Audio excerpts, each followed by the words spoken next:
Samsung Galaxy A31 kanina, 400 lang. Ang sira dito ay naka-stack na ito sa kanila kasi pinagawa nila sa kanila.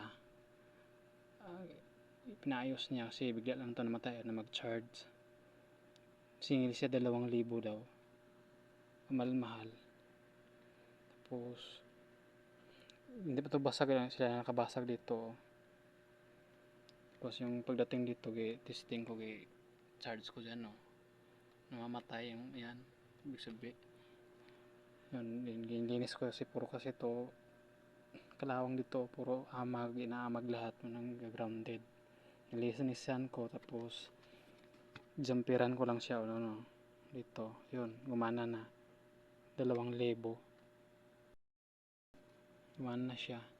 Masyado yung dito technician gapang naga ng mga customer.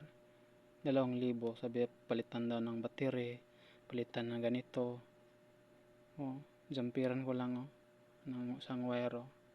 Tapos ayos pa yung battery niya wala talaga pag wala mga alam, talaga kang malulugi ka. 2,000 hindi niya pinagawa, masyado daw mahal sa to.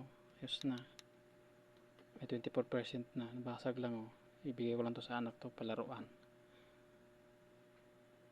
kasi ayos pa